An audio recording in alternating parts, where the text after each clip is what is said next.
तो देखिए बच्चों, आज का जो हमारा टॉपिक है derivation of Maxwell third equation. इससे पहले हमने मैक्सवेल फर्स्ट इक्वेशन प्रूव किया, सेकंड इक्वेशन प्रूव किया, अब थर्ड इक्वेशन प्रूव करूंगा। तो मैक्सवेल थर्ड इक्वेशन यही होता है, ठीक है ना। और डिफरेंट डिफरेंट फॉर्म में आप कन्वर्ट कर सकते हैं, तो अलग बात है। तो ये डिफरेंशियल फॉर्म होता है, ये डिफरेंशियल फॉर्म होता है, और ये इंटीग्रल फॉर्म होता है। इंटीग्रल फॉर्म होता है, सबको एक साथ मैंने लिख दिया।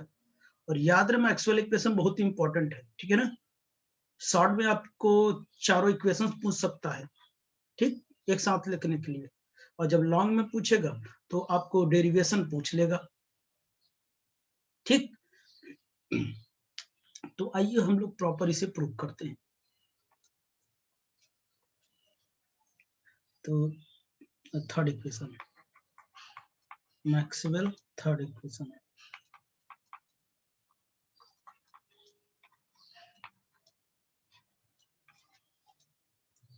तो देखिए, according to Faraday law, according to Faraday law, Faraday law, Faraday law जानते हो ना, फैराडेज लॉ, इलेक्ट्रोमैग्नेटिक इंडक्शन। जो इंड्यूस्ड ईएमएफ होता था, इंड्यूस्ड ईएमएफ, इलेक्ट्रोमोटिव फोर्स, क्या होता था बच्चों, E will be equal to, आप लिखा करते थे minus del five by del T, या D five by D T, जो भी लिख सको, ठीक, ये लिखते थे ना, याद करो। अब ऐसा लिखते थे minus D five by D T,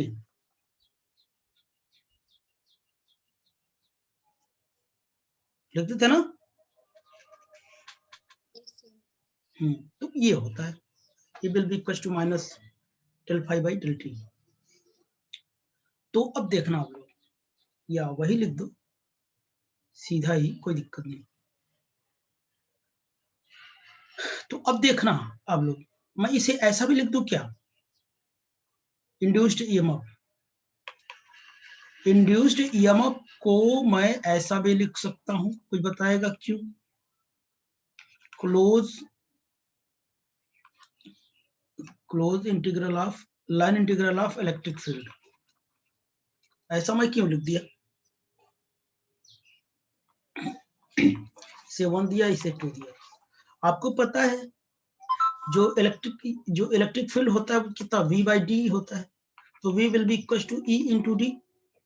तो इसको इंड्यूस्ड लिया और इसको क्या, ये डीएल, इसलिए तो ऐसा लिख दिया ना। तो line integral of electric field के फॉर्म में इसे मैं लिख सकता हूं।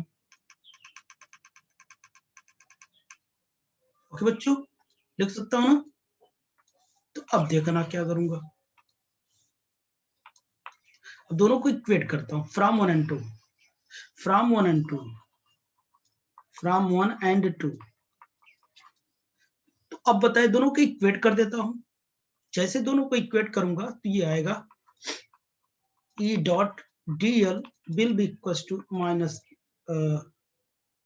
डेल फाई बाई कितना, डेल टी। ये मैग्नेटिक फील्ड का क्या है, फ्लक्स है, मैग्नेटिक फ्लक्स। तो ये हो जाएगा। तो याद करो, Maxwell third equation integral form में मैंने यही लिखा था, क्या बोलिए, integral form, integral form I think यही था। ओके बच्चों, तो ये प्रूफ हो गया इंटीग्रल फॉर्म, देख लीजिए, ये देखो ये लिखा था इंटीग्रल फॉर्म। अब हम बात करेंगे डिफरेंशियल फॉर्म की, बात करेंगे, ठीक। तो अब देखना, इसी को मैं इक्वेशन नंबर थर्ड ले लेता हूं। According to Stokes curl theorem, according to Stokes curl theorem, Stokes curl theorem, कई बार मैं बताया हूं कर्ल थ्योरम। तो इनके कर्ल थ्योरम क्या होता है, लाइन इंटीग्रल को सरफेस इंटीग्रल में क्या करता है, कन्वर्ट करता है। यानी इसको ये आप चेंज कर सकते हैं, लाइन इंटीग्रल को, ये लाइन इंटीग्रल है, लाइन इंटीग्रल को किस में चेंज कर सकते हैं, ये लाइन लिख दो चाहे ना लिखो। तो यहाँ पे मैं ये लिख सकता हूं, सरफेस इंटीग्रल में चेंज कर देगा, कितना, डेल क्रॉस कितना, यही फील्ड लिखूंगा और क्या हो जाएगा इनटू डीएस हो जाएगा, चेंज कर सकता हूं। अब इसकी वैल्यू उठा के यहाँ पे पुट कर दूंगा, यहाँ पर पुट कर दूं, बोले तो अब देखिए इसकी वैल्यू उठा के यहाँ पे पुट कर देता हूं। जैसे ही पुट करूंगा तो देखना बच्चों क्या होगा, यूजिंग इक्वेशन थर्ड पुट कर देता हूं यहाँ पे, सरफेस इंटीग्रल ऑफ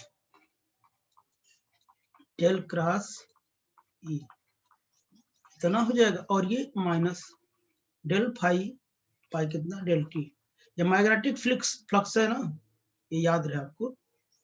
ठीक, तो इतनी बात हो गई। अच्छा, अब मैं क्या करूंगा,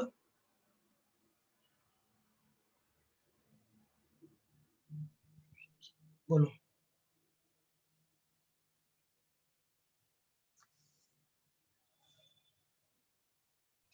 तो हाँ बच्चों देखिए इधर मैंने क्या किया, स्टोक्स कर्ल थ्योरम लगा के इसकी वैल्यू मैंने यहाँ पे पुट कर दिया।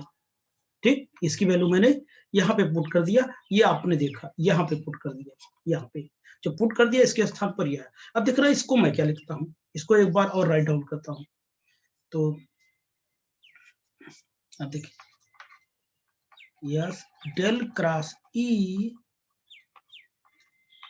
Dot D S will be equal to minus del phi by कितना डेल टी। अच्छा, phi will be equal to कितना था, बी ए लिखता था ना, तो phi will be equal to P dot D S लिख सकता हूं मैं।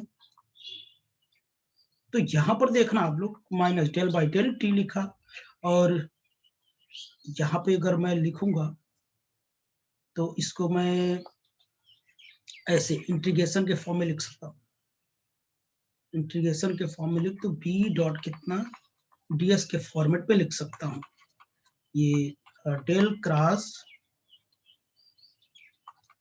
क्रॉस ई और कितना हो जाएगा डीएस हो जाएगा। ठीक ना, तो अच्छा देखना ये मैंने क्यों लिखा, यहां देख लो मैं लिख देता हूं, as time and space variable are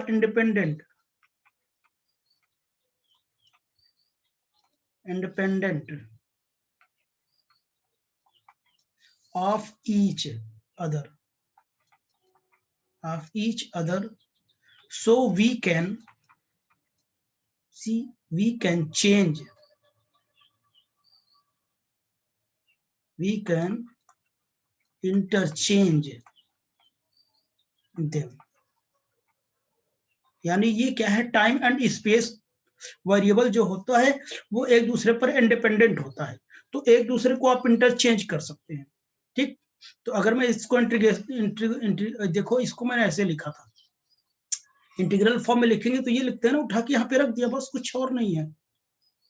ठीक, इसको इंटीग्रेशन फॉर्म में ऐसे, अरे यार आप लोग बताइए phi will be equal to ये लिखते थे ना, integration of E dot DS लिखते थे इलेक्ट्रिक फील्ड में, मैग्नेटिक फ्लक्स में क्या लिखते हैं, ऐसे लिखेंगे ना बी डॉट डीएस, तो वही चीज मैंने किया है यहाँ पर। तो अब देखना आप लोग,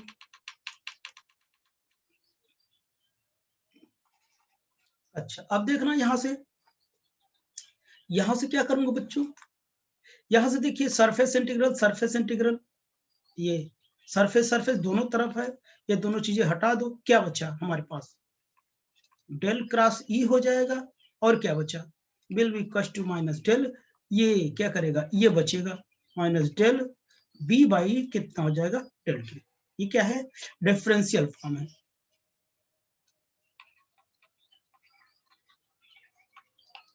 डिफरेंशियल फॉर्म है। मैक्सवेल इक्वेशन का जो थर्ड इक्वेशन है उसका क्या है, ये डिफरेंशियल फॉर्म है। अब मैच कराओ, देखो समझ में। तो ये इक्वेशन थर्ड था, अब हम लोग फोर्थ इक्वेशन की ओर चलेंगे। ओके,